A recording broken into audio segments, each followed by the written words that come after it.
reminds me a lot of like where I was when I started with real estate. Um, just kind of had an interest. I also was working in a situation where I was exposed to a little bit higher level real estate, and you kind of just get antsy to start. And you kind of just start with where you feel like you can get in, so to speak. And I ended up stretching a little bit beyond that. That is, I felt like I could only afford like, 2 or 3 fam, with I also had about 30K saved up. And so I was trying to buy based on a budget. But then I said, you know what? Let me buy based on the deal. Okay. Let me find good real estate, especially I'm in Allentown right now, especially in Allentown.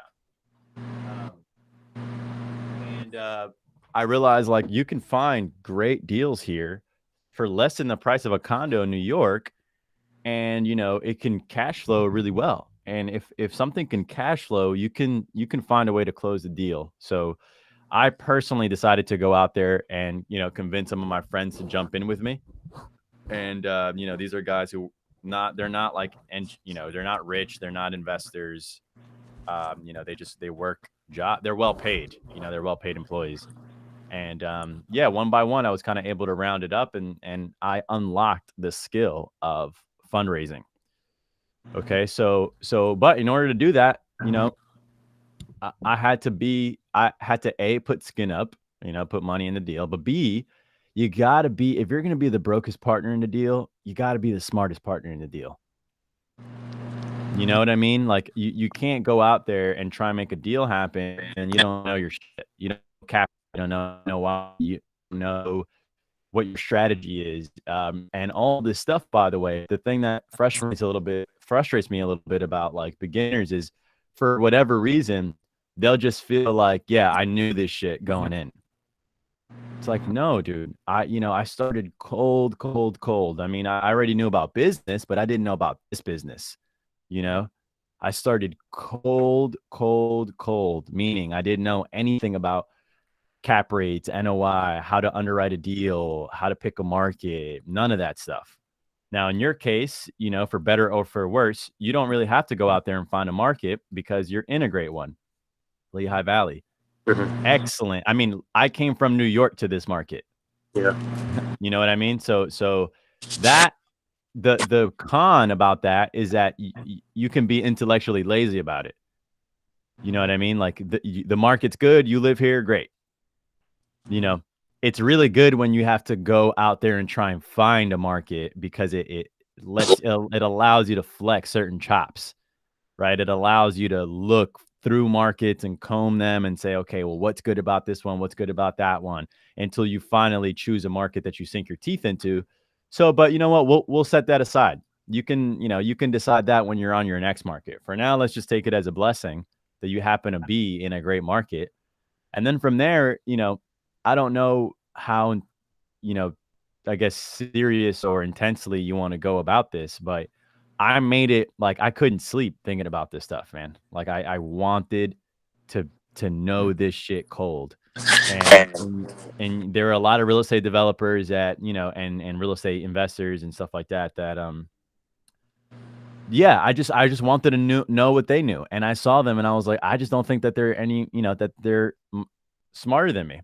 Not that I thought I was smarter, but I figured, you know what, at least we're about the same level of smarts. Like, I don't think this thing is that hard, with respects to like knowing your shit. So then it came down time.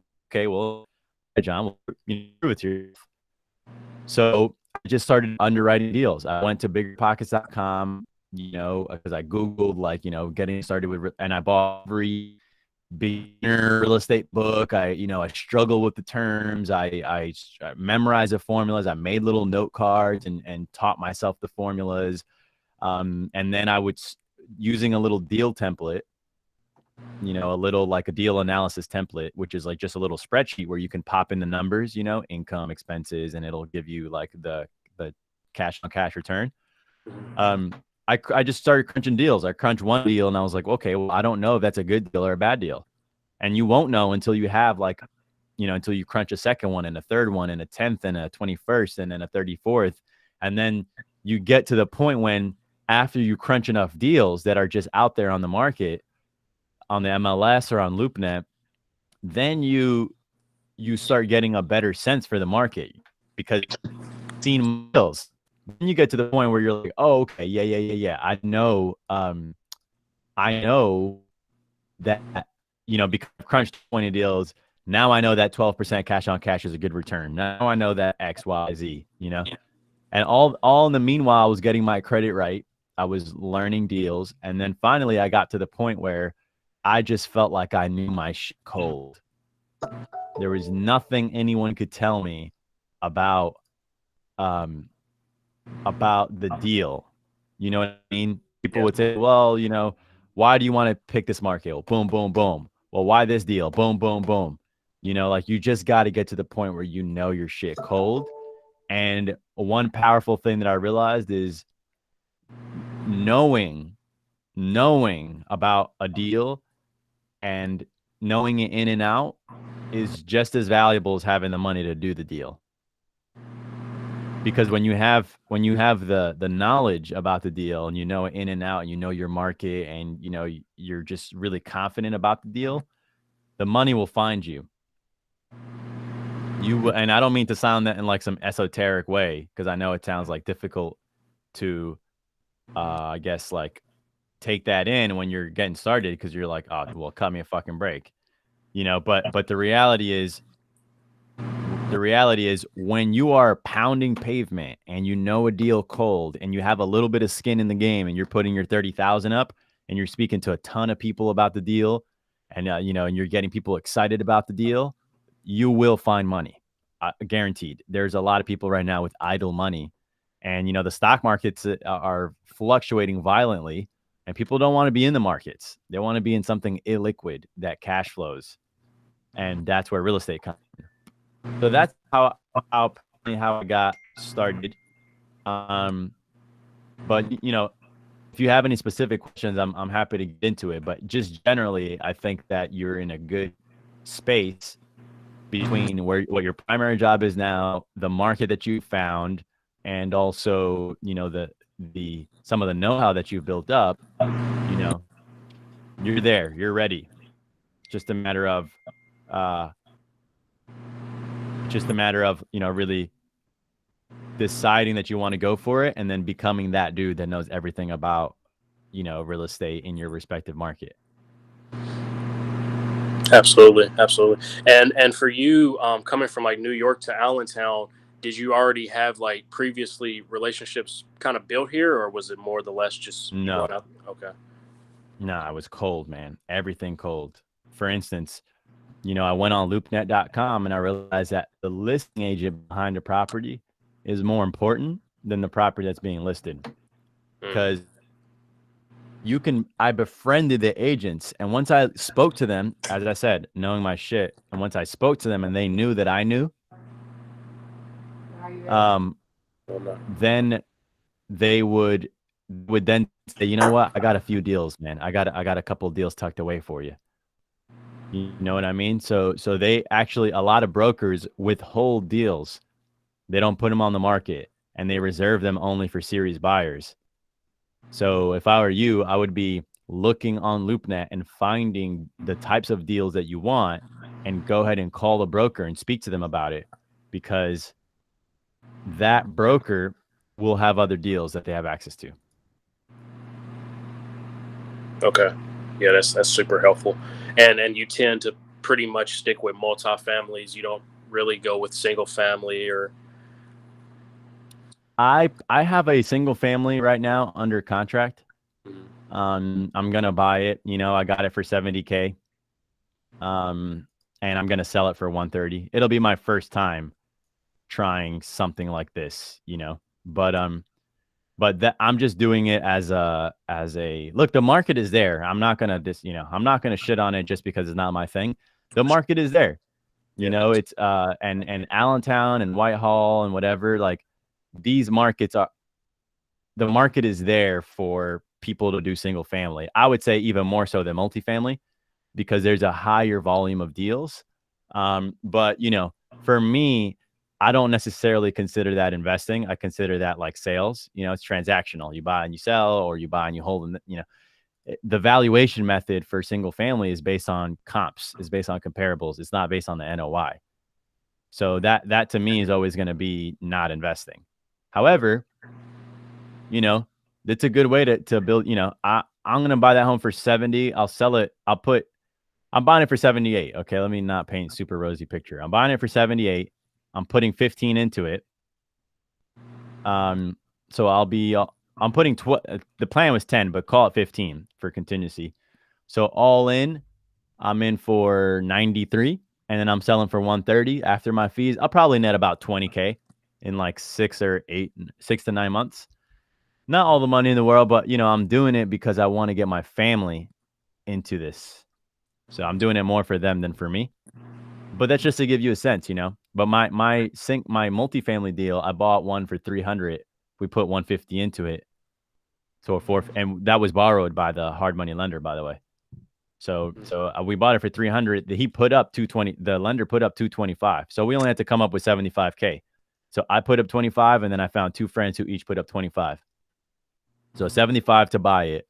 They loaned us 100K to make the repairs. So all in with the 300 all in, and then plus the 100K to do the repairs, we're all in for 400. That building's appraising at 715. We're refinancing literally tomorrow. We're pulling out 200 and change. So we'll pull out the 75 that we put in, and we'll net 125 that will split three ways. So we got all our money back. We profited then on top of that. And now we're using that same equity and rolling it into another deal. So the money's there, man, to be made. The money is there, my friend. It's just like, let's go get it, because it's there to be got. You know what I mean? Yeah, for sure, for sure. Okay. And I know you just got a couple more minutes. I know one of the other things that you had on there was just kind of talking about media and, how you're able like to explode your brand, with your content. Um, do you have like any fundamental principles on, how to get inside the media, kind of get your, I guess, story, your products out there? Um, yeah, That yeah. may I be like a mean, vague question. you got no. It's. I mean, I get it. You got to produce content, man. You know that is the only way. Mhm. It's the only way. You got to produce content where you're just sharing about what you know, or about what you're curious to know. You Curious. know what I mean? Like, that's where people, I think, go wrong, because they're trying to like be a guru on something if they're not a guru on something. I think, you know, you can just share like, hey, I'm looking to get into this. Like, I want to know everything there is to know about, Allentown, real estate. Um, and you speak to everyone in Allentown about it, and you record everything and blah blah blah. And like, you can become known by just being a dude who, goes fucking hard at True. this. You know what I mean? Yeah. Um, so yeah, man, that would do it. Or you start around a little interview series, talking about, Lehigh Valley real estate investing 101, a little, YouTube series, or Instagram live series, whatever. And yeah, man, I would just get busy. I would just start looking at deal down in pavement, improving your credit. And before you know it, you definitely have enough cash to buy a deal. It just depends on how you want to do it. If you want to buy it alone, then you're only going to be able to buy, a smaller deal. Right. If you want to, do it together, or if you want to pool your money together, I've gotten my unit deal with 30K, little less actually, 25K. So I was going to take 25K and buy outright. I was going to buy a 3-family outright.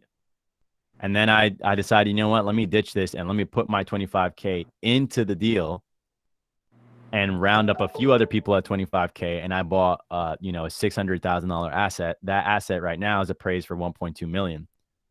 You're not going to get that kind of appreciation on small deals. So that's just what I decided to do, but that doesn't mean that, that's the only way. That's just a way that I chose. So, yeah, that's kind of how I would roll with it. Okay. All right. And then two more questions. It'll literally take 30 seconds. Is there any Mm-hmm. heavy hitters in particular in Allentown that you feel like I should know about or who I should be kind of looking out for and trying to get in that circle?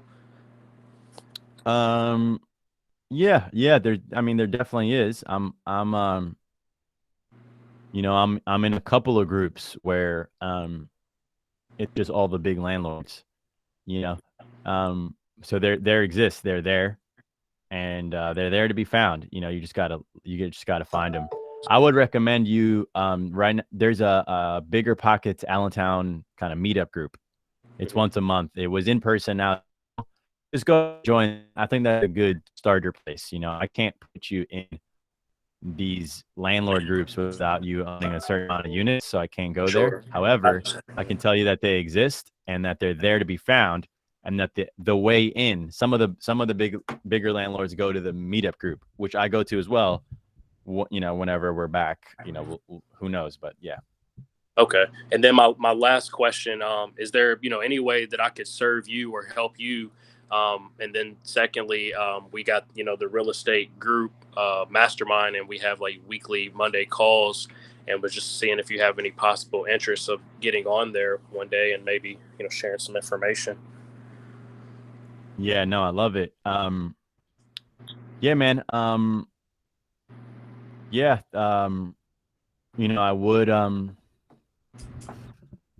I would be down. Schedule's crazy right now, so we'll just have to Sure. circle back later. But yeah, I'm down. A and then B. Yeah, I would love to link up. So I'll probably see you at one of these meetup groups soon. And that's a good enough. That's good enough for me, man. I don't need anything from anyone, but who knows? Life is long, so there might be a deal where I want your insight in or whatever the case is. Mm, absolutely. Okay, brother. Well, yeah, that's all I got. I know you're super busy, so I appreciate you, man, and I apologize about being a few minutes late. No, no, it's all good, man. I just I want you to be encouraged, man. There's money to be made here, man. I know it's like overwhelming and it sounds like a lot when you're getting in. Yeah, Um, but then these figures start sounding real normal, and then once you start making a little bit of the cash, 20K, 30K, 50K, and then you use it, even if you break even on the first deal, you're like, fuck, but then you cash flow a little bit, and then you can use that same deal to finance another one. And then on that one, you net 30. And then you just kind of go grown, man. Before you know it, I had dinner yesterday with one of the bigger landlords in Allentown. He's 33 years old. He's got 400 units. yeah, Um, bless. and he does real well, man. And I know that that's there for both of us, but we just gotta play. We just gotta be in the game. So hit me up anytime, man. This one was short, but I'm here, I'm available, and I don't even want it to be transactional. Feel free to hit me anytime on my email, and Yeah, I can be a resource for you how I can. yeah, yeah. God bless you, bro. Thank you. Is it okay if I use this for content as well? I recorded it to go back for notes. Yeah, yeah, yeah. Of course, I recorded it also, so I'll definitely have it up. Okay, thank you, man. Cheers, bro. Be well, man. Good luck. Thanks.